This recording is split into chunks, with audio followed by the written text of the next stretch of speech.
Hello, everybody. Welcome back to Lessons to Legacy.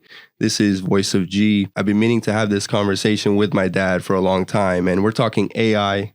We've seen iRobot and tons of movies growing up about AI and what it can mean, the good, bad, and ugly. But today, we're having that podcast, having that conversation.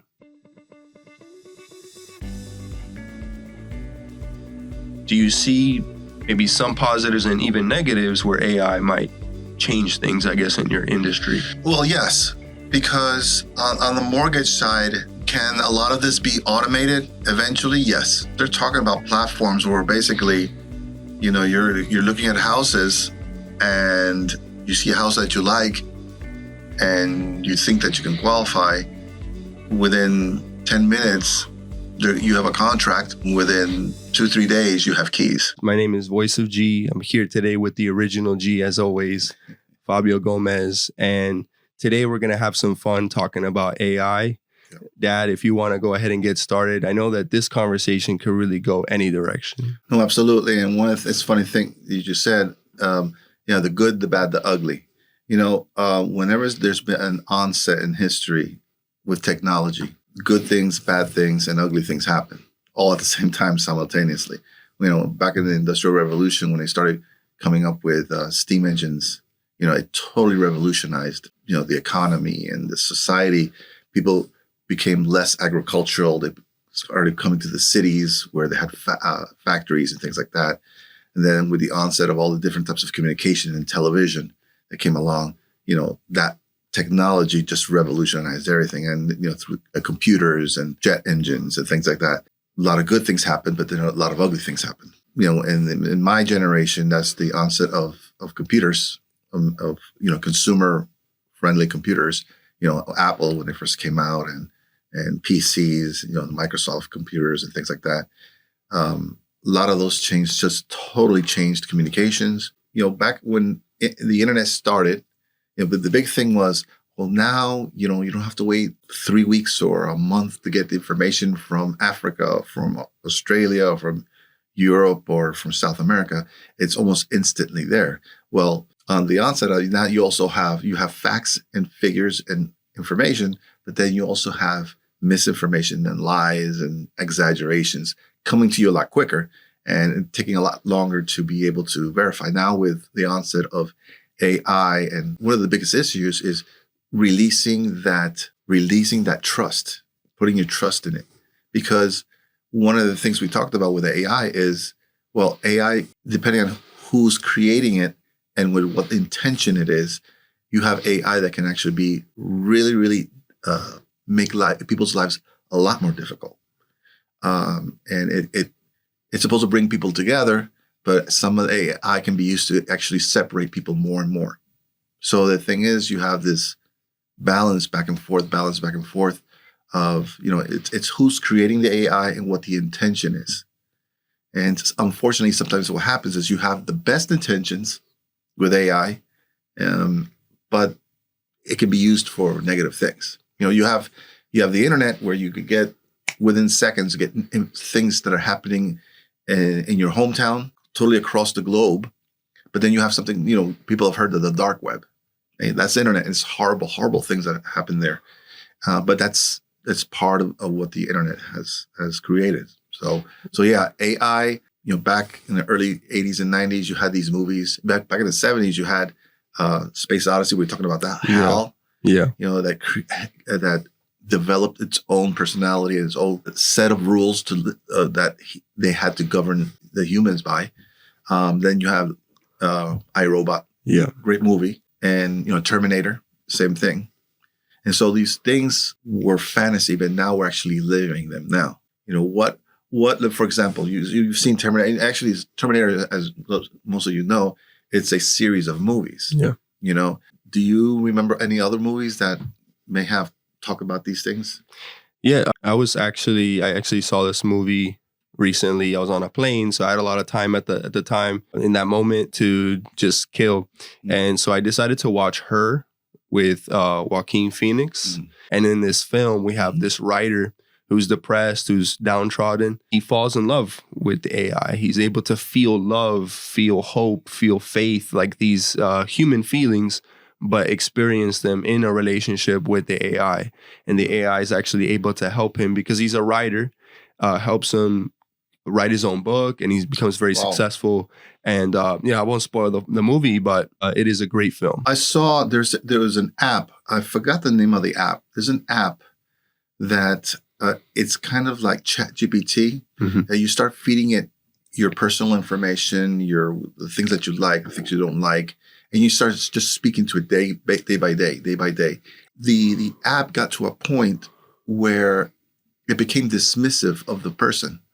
And the person noticed there was a change in personality on the app.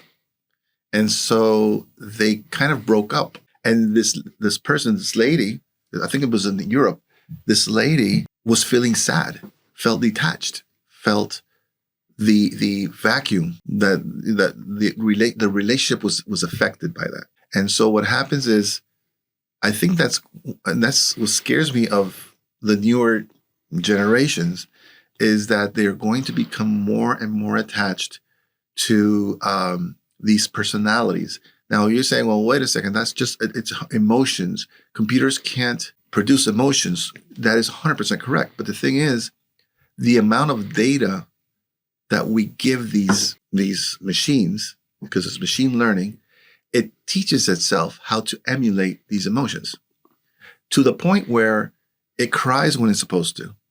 It jokes around when it's supposed to. Even it'll joke around inappropriately because it's been programmed to do that sometimes. Sometimes I do that. Sometimes I joke around out of nervousness, maybe not at the right moment. These are cues that these sophisticated learning modules pick up on. And it just digests information and it starts spitting out all this information.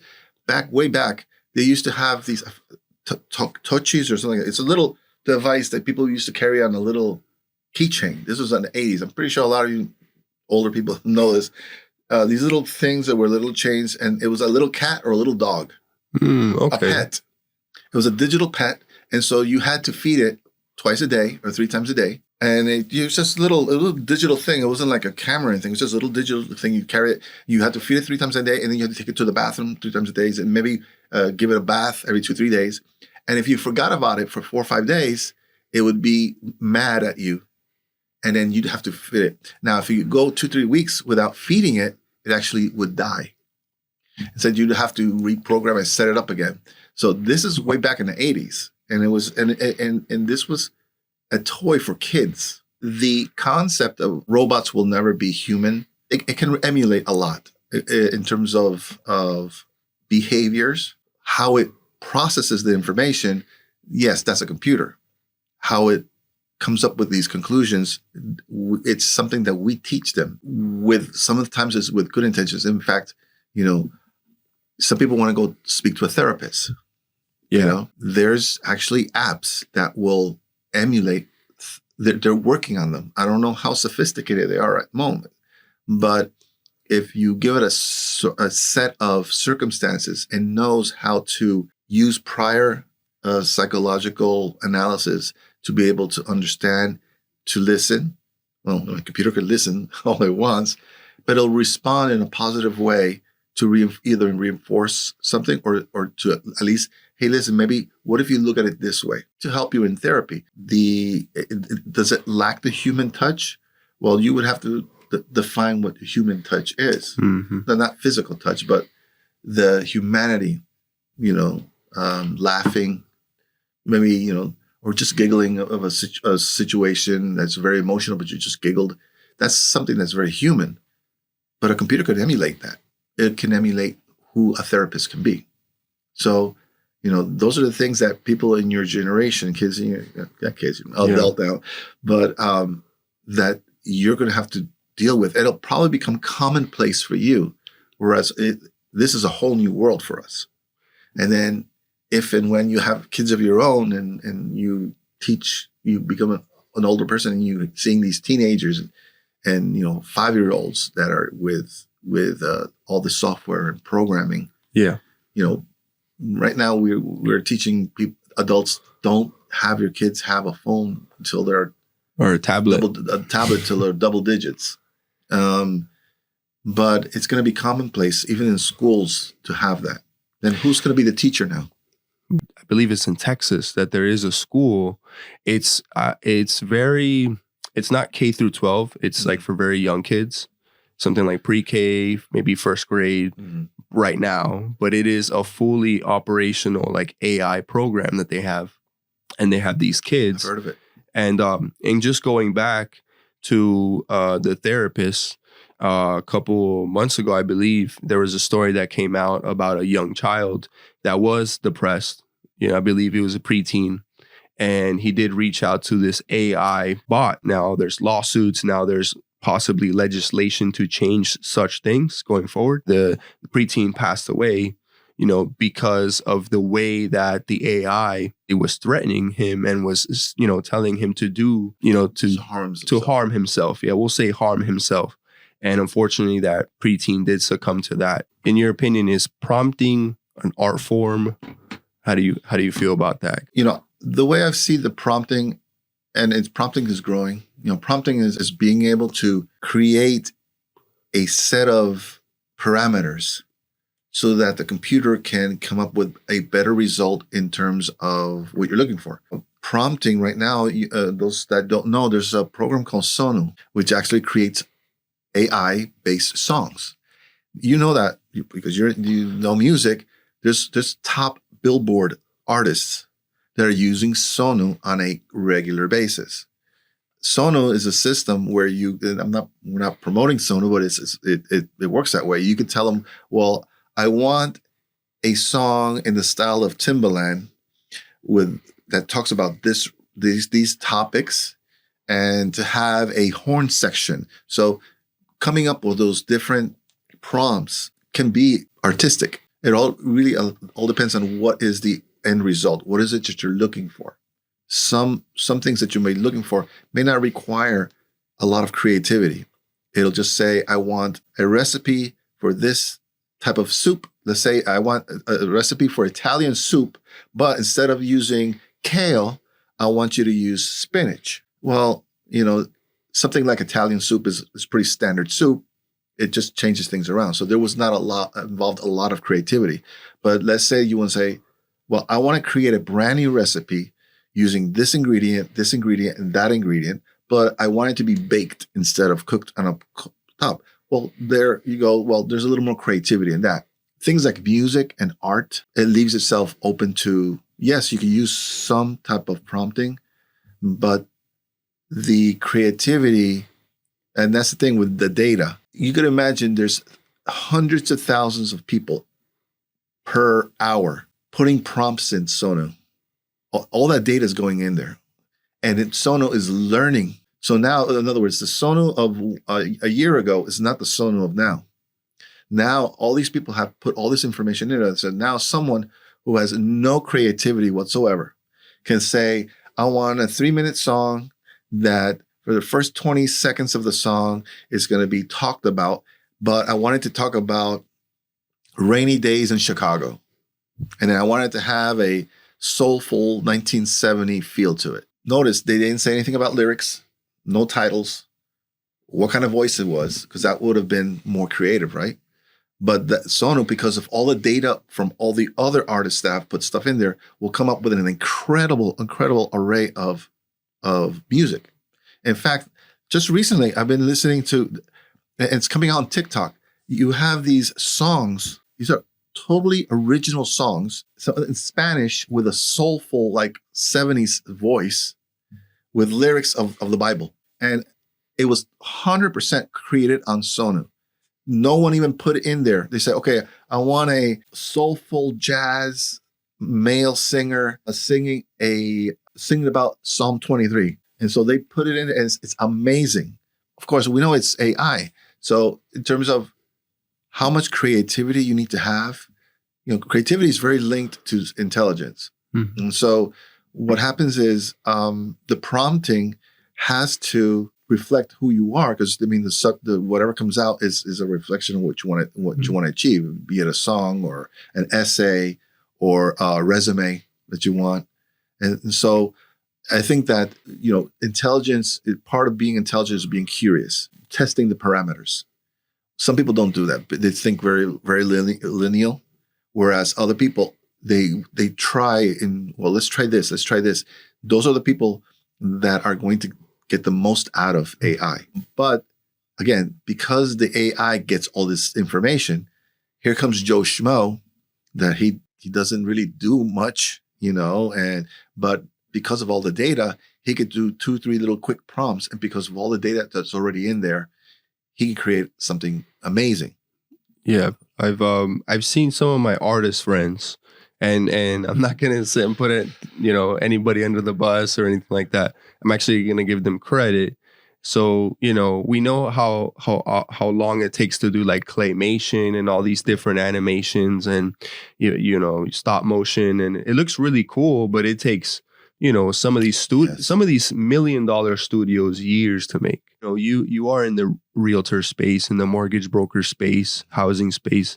Do you see maybe some positives and even negatives where AI might change things, I guess, in your industry? Well, yes, because on the mortgage side, can a lot of this be automated eventually? Yes. They're talking about platforms where basically, you're looking at houses and you see a house that you like and you think that you can qualify. Within 10 minutes, you have a contract. Within 2-3 days, you have keys. That's the goal with a lot of these things, and it's happening because of the onset of crypto. And so, crypto is creeping into the whole real estate market, and so technology is going that way in terms of the process of creating the loan. The thing is that it is probably more difficult for the first-time home buyer because they do want to have that human touch. They want to have that person walking them through. But again, that's a society thing. What's going to have eventually, people are going to get used to not dealing with people anymore. What I see in the future is there's going to be a huge division of people who are not going to be working the regular jobs because it's jobs that are easily replaced. Especially just information here, information. I was talking a few seconds ago about the DMV. DMV is one of those jobs where it doesn't require a lot of human interaction. You go up to a teller and say, how can I help you? I want this. Okay. Is this you? Yes, this is you. Okay. You verified information, verified identity. Okay, perfect. You want this? This is what's going to cost. Here you go. Pay. Boom, boom, boom. Here's your document. Get it signed over here at this department. That's something that can be done online. Now, those are obviously, that's state. We're talking about maybe millions of jobs throughout the United States that are working in DMV. That's something that's easily replaced. And guess what? Your AI computer that has a human voice doesn't work overtime, doesn't need vacations, doesn't need a maternity leave, doesn't have a 401k or retirement or doesn't require any of that. So there's going to be a big divide eventually in terms of income, how you produce your income. Because if a lot of the stuff is going to be replaced by AI, what is going to happen to all those people that are going to depend on your regular schmegular jobs? In my opinion, I think things will change faster than we have answers for, certain problems. And unfortunately, with capitalism, these companies, their goal is always to maximize profits. They have shareholders to please, stockholders to please as well.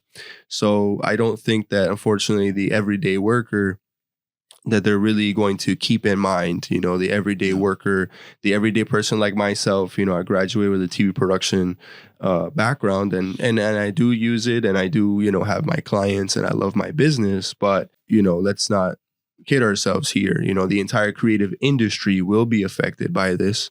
So I guess the light at the end of the tunnel, like you were saying earlier, is possibly that creatives who do use AI, keep definitely their own style to make them unique, but maybe that AI could just be, a boost to what they already do, and advance that. And as long as we're advancing, our talents, we're still resourceful, we're still unique, we're still hopefully keeping our jobs and in our position. On that, what you say about creatives, I'm making a prediction. You know that nowadays, for example, you see Sora. It's hilarious, crazy videos you see there. And they look very realistic, but there's a logo there. And my understanding is that a lot of the AI has to have a logo. So right off the bat, you know that it's not a real video. Eventually, it's going to go into news reports. Whenever you see any video on a newscast, there has to be something to authenticate that that is a real video. Because imagine with these incredibly realistic looking videos, you can broadcast on the news. Because remember, now we have TikTok and we have Instagram that immediately you'll hear about a government being overthrown in somewhere else. Yeah. And it's not even true, but it's coming out all through these TikTok feeds. So, eventually I think that things like news reports and anything like that, if it's AI generated, it has to happen. I think that eventually, let's say within the next 5 years, it's going to be backwards. The assumption is that everything's going to be AI, but if something is real, creatives, art, visual arts, painting, sculpture, music, you have to have some type of certification that is actually a human being who produced it as opposed to AI. In other words, AI is going to probably take over most of the visual arts, photography, music, but then you'll have a separate category of true, real artists who are performing these. So you'll have, natural performing artists on a jazz album, or a video those are actually artists, or a movie or a play is actually, these are real people. So it's right now we have the disclosure, the disclaimer that what you're seeing is not real, or is not produced by a human being. But in 5 or 10 years, it's going to be backwards. I think that most of the stuff is going to be artificial, and only the real stuff has to have some type of certificate of authentication. Like when you're buying prints from an artist, like the prints, they have to sign it in the back and put a certificate of authentication. I think that's where it's probably going to end up in 5 or 10 years from now. Yo, I was just going to finish off with a conversation I had with a family member. They're a little bit younger than me.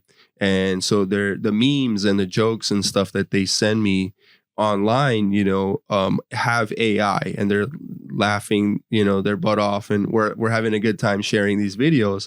But I was thinking to myself earlier, at least in my generation growing up, even in middle school, high school, the meme generation, these memes were just like a picture of someone or some sort of animation with a character who had a specific face. Somebody made it on Windows Paint or something like that. Nowadays we have AI slop everywhere. It used to be that the really old AI video of Will Smith eating spaghetti. Yeah. And it was bad. It was terrible. And old meaning it's well, a year yes. old or 6 months old. Yes, that's what I mean. Old is old in AI terms, 2-3 years maybe old. Now you can't even tell the difference. Yeah. And like you said, if the Sora logo is not on there, some of these are very convincing. Yeah. And we talk about scams, ID theft, people stealing your name, your birth date. Nowadays they could even steal your voice, they could steal your face. Yes. There's deep fake videos that would come out online about certain politicians, and back in the day you can tell right away, okay, no, that's weird. The neck is it doesn't match the body, or silly stuff like that. But we will get to a point, unfortunately, where we can't tell the difference. We can only pray that this technology helps us push us forward and not backward. But I guess in the meantime, we can enjoy Space Odyssey. We can enjoy iRobot until, unfortunately, we meet that existential threat. Yes. All right, guys. Well, thank you very much for joining us here. Another episode of Lessons to Legacy. Again, Fabio Gomez, Voice of G. We'll see you guys on the next one.